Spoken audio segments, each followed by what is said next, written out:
Hey guys, welcome back to the channel. If you're new here, my name's Kayla, and here on my channel I love to do all things vintage thrifting and decor, DIYs, all that fun stuff.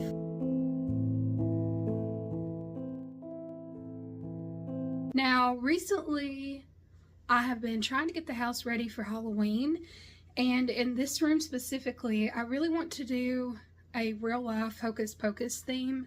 And in order for me to pull that off, I'm gonna have to do several DIYs. So let's get to it.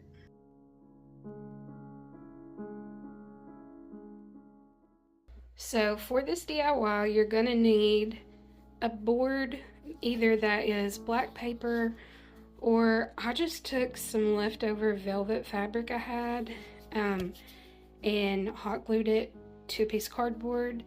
And then you're going to need a frame that still has the glass. You're also going to want some kind of white spray paint.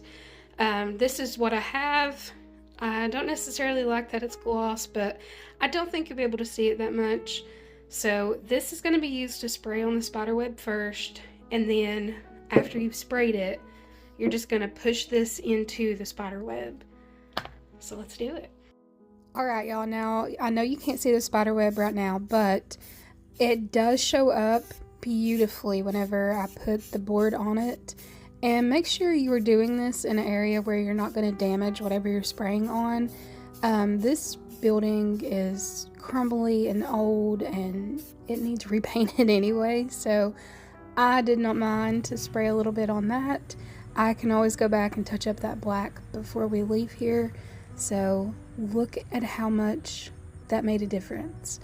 Y'all, that's just amazing. So easy to do too.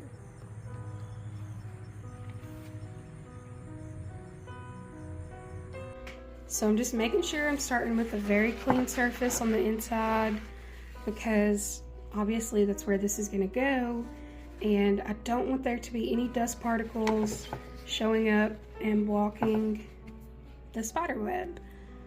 So now we got it clean. I'm gonna do this off camera, that way I don't mess it up. Oh my goodness, moment of truth, y'all. She's in there. Let's see how we done. Oh, I'm so nervous because that was such a perfect web. Okay, please, there we go. Doing this one-handed is kind of hard to do. All right, are we ready? Oh my God, I'm so nervous. Oh my word.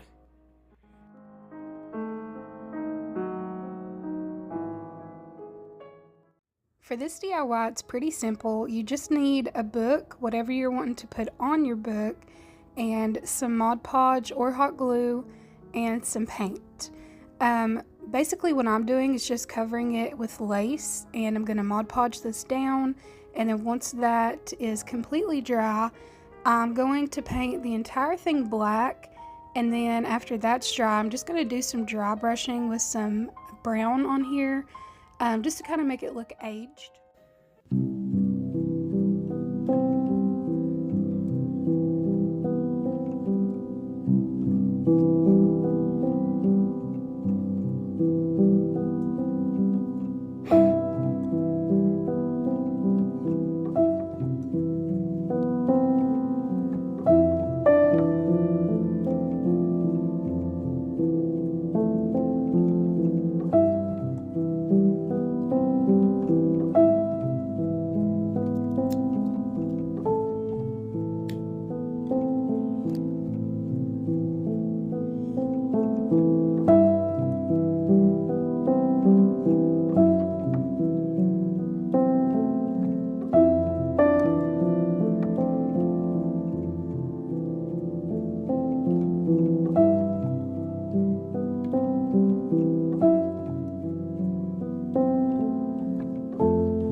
finished the rest of the painting off camera.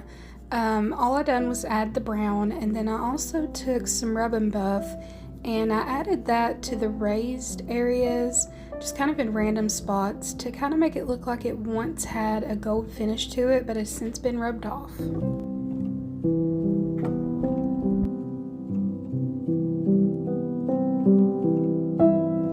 So this DIY is pretty self-explanatory. If you're familiar with sewing, you already know what basic stitches are. To learn the embroidery stitches, I suggest going to Pinterest. That's what I done. It was very hard to film this because I don't have anything to film overhead. So this is what we got.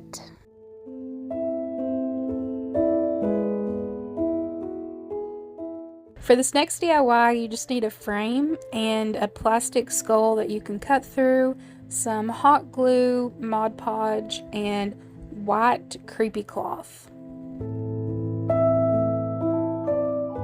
So you can use anything for the backboard for this project, but it definitely needs to be sturdy.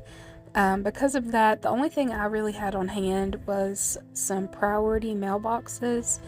So I took one outside, spray painted it solid white, that way, you know, there's no words poking through or anything like that.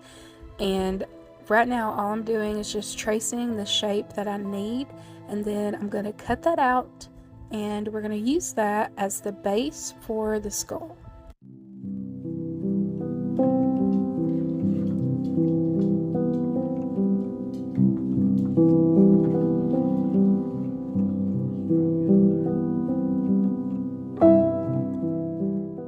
Once you've got the skull cut out, you're just going to take it and hot glue it to whatever board you chose. This does take a lot of patience because it is going to be a thinner line, so just go slow with it. Don't try to rush it. Do little bits and pieces at a time. I actually ended up placing it down and then going completely around the outer edge of it with a layer of hot glue, and that worked the best for me. So definitely recommend trying that out.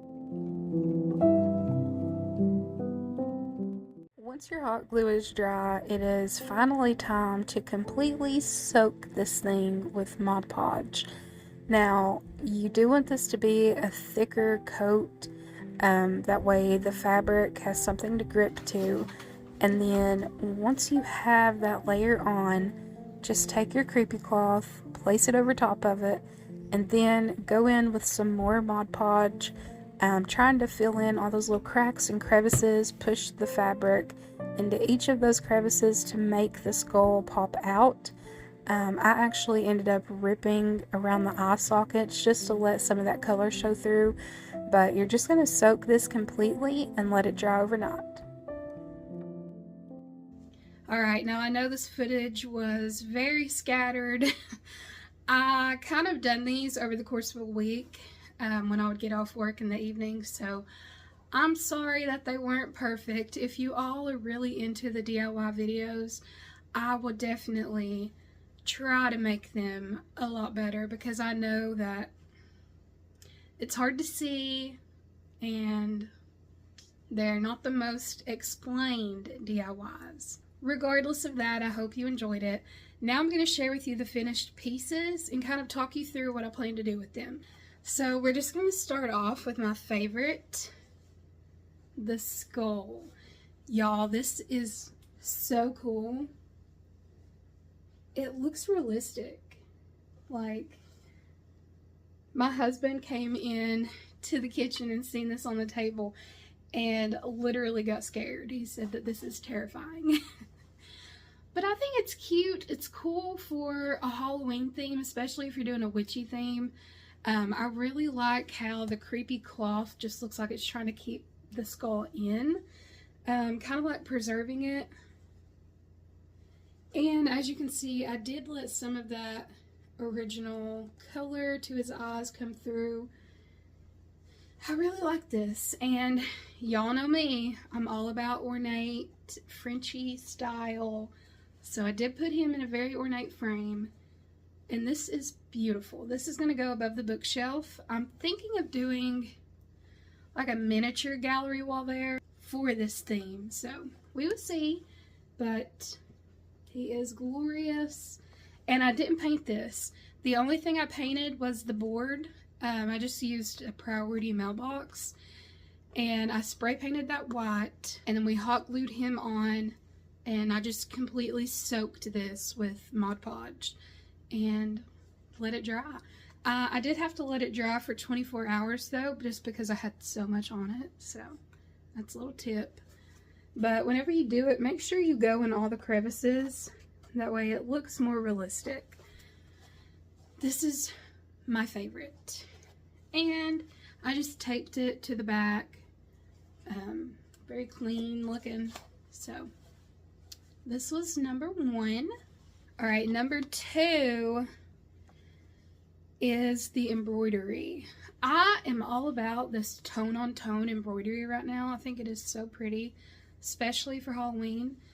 The black on black, I love this. And as you can see, I just done a little spider with a web, and overlook all that lint. I need to roll that off.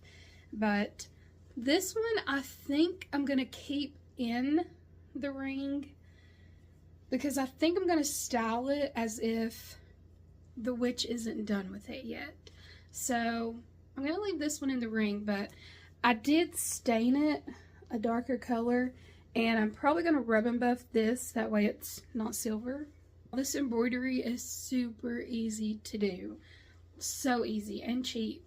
So you just buy the fabric, and then you just buy the thread. The thread you can get at Michael's. It is called embroidery floss. And I think it's only like 69 cents for like a spool of it. I did go ahead and get 3 spools, but I've only used 1.5. And I made that, another piece, and this piece. So this one I already framed. And it's just this little spider. And I used some seed beads and sewn them on to kind of look like eyes. And I framed them in this little one. If this doesn't go in the gallery I'm doing, I'm probably gonna take a velvet ribbon and hot glue it to the back, and then have this kind of draping off of a book. Love this. I am officially addicted to embroidery, and I'm going to be doing more. The next DIY we done together is this spell book. Now, this was a pain to do. I will be honest with you. It really was a pain. Just the hot glue work was a pain. I could have used twine and hot glued that to get my design, but I didn't feel like doing all that. It was late at night when I was working on this anyway, so whatever. But I did take some lace, and I Mod Podged. Y'all know what I mean. I put the lace on it and let that sit overnight, and then I painted it all black. And I knew I didn't want it to be very generic looking, like, you know, the books that say spells, curses, potions, like all that stuff. I know I didn't want that because, again, I'm trying to go with a realistic look in here. So I definitely just wanted to do a Gothic style, whatever you call it, applique on here. So I did this Gothic looking window, and it doesn't really look like a window. I like this. It fills it up, and it looks spooky. And I did put the Year of the Witch Trials on here. I did not do this perfectly. I kind of just done black and brown and gold and just kind of dry brushed it almost, just to make it look weathered and old. Obviously, this was already a very old book. This book, I'm pretty sure, was from 1900. Yeah. 1900, and a lot of y'all are probably mad at me for that, but y'all, I have a million books that are this old, and I did not like the way the cover looked on this. So yeah, I just turned her into my spell book. Some of the edges are roughed up, It just looks legit. So, love this. The next one is this preserved spiderweb. Y'all don't even understand my excitement for this. Oh my gosh. This turned out incredible. And I'm going to put it down so it doesn't give you a glare. But with the gold frame and having it mounted on black velvet was a very good choice for this theme. It's very on brand, you know? And this is something I'm probably going to leave out year round. I'm more than likely going to add it to my gallery wall back here. But this is just incredible. Super easy to do. Anyone can do this. Just be patient and steady, and you got this. Now, the only other thing I'm thinking about DIYing for this theme is I'd like to make a sign that says "Welcome Children." Obviously, in Hocus Pocus, they needed children, so I think I'm going to make a sign that says "Welcome Children," and I'm going to add that in here also. I hope you enjoyed this. Let me know if you did, and I will definitely keep doing some DIY videos for you guys. Now I am just so excited to decorate. That's coming up next. I'm actually starting that right after this video, so if I look similar, that's why. But again, thank you all so much for watching. I hope you enjoyed it. And subscribe if you haven't already. I'd love to have you here. Follow me on Instagram. I do share more over there. And that's all I have for you all. So I'll see you in the next one. Bye.